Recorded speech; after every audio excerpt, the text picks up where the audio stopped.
My name is Margaret Harrison. I am 70 years old today, and I am about to tell you a story that changed everything. When Richard died 6 months ago, he left me with one thing. Not the mansion we'd built together over 40 years. Not the car collection he'd spent decades curating. Not even a stake in Harrison Industries, the $50 million manufacturing company we'd grown from nothing.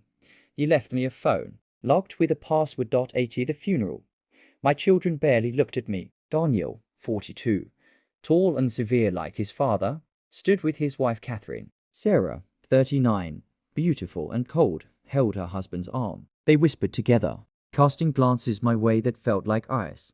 I thought it was grief. I was wrong. The lawyer's office was worse. Daniel and Sarah sat across from me, their faces carefully black. Richard's attorney, James Chun, a man I'd known for 20 years, couldn't meet my eyes as he read the will. Everything went to the children. The company, the house, the cars, the investments, all of it. I sat there, numb, as my children smirked. Actually smirked.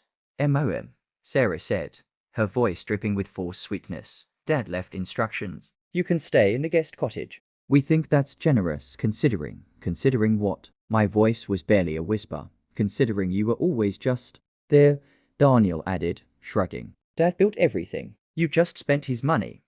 I wanted to scream. I had worked beside Richard for 20 years before the children were born. I had kept the books, managed the office, sacrificed my own career dreams. But they were already standing, already leaving, already dividing up my life. They gave me a week to move to the cottage. The phone sat on my nightstand in that small guest house, mocking me. An old iPhone, outdated, but Richard had kept it charged.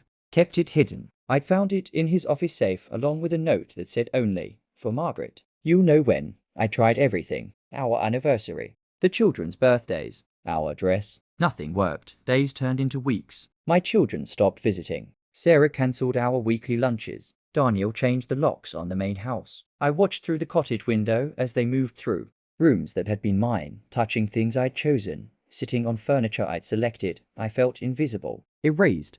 The phone became my obsession. I tried every meaningful number, every significant date. I tried random combinations in frustration. Nothing, until today, my 70th birthday. I woke up alone. No calls, no visits, no cards. I sat in the small cottage kitchen with my coffee, staring at that phone, and thought about my life. About being discarded like yesterday's newspaper. I picked up the phone. One more time. My fingers moved almost automatically, entering today's date. 10/15/2025. The phone unlocked. My heart stopped. The screen glowed with a video file icon. The preview showed Richard's face. I tapped it with shaking fingers. Richard appeared, sitting in his office, looking thinner than I remembered. This was recent. Maybe weeks before he died. Happy birthday, Margaret. His voice was warm.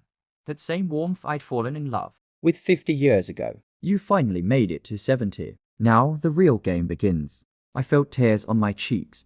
I know what the children did, he continued. I planned it. I needed you to see who they'd become. Greedy, cruel. They've been stealing from the company for 3 years, Margaret. I have proof. It's all here. The video showed documents, bank statements, emails. My children had been embezzling, cooking books, preparing to push Richard out. They'd been planning to put him in a home. I changed the real will to weeks before I died. Richard said, this phone contains everything. The new will, the evidence, the truth. Everything goes back to you, Margaret. You were always the strongest one, the kindest one. I am sorry I had to hurt you to show you the truth. His face softened. I loved you every day of our marriage. Every single day. Even when I was difficult. Even when I was distant. It was always you. This company, this life. Everything we built, it was always ours together. I never forgot that. I just needed you to see what they'd become before you could fix it. The video ended. But there was more. Files. Documents. A new will properly executed, witnessed. Leaving everything to me. Evidence of my children's crimes. Letters Richard had written. Explaining everything to the authorities. To the board. To lawyers. And one final video. In it. Richard looked directly at the camera. Margaret, you have a choice. You can expose them. Prosecute them. Destroy them. You'd be justified. Or you can be the woman I've always known, the one who sees the good in people, who believes in redemption. I sat in that cottage for 3 hours, reading everything, watching every video, understanding the full picture. My children had betrayed us both. They'd stolen millions. They'd mocked me. They'd planned to abandon their father in his final days. I thought about revenge. How sweet it would taste. Instead, I thought about the children they'd been. Daniel, age 5, crying when he'd accidentally broken my favorite vase. Sarah, age 7, making me cards every Mother's Day with crayon drawings of our family.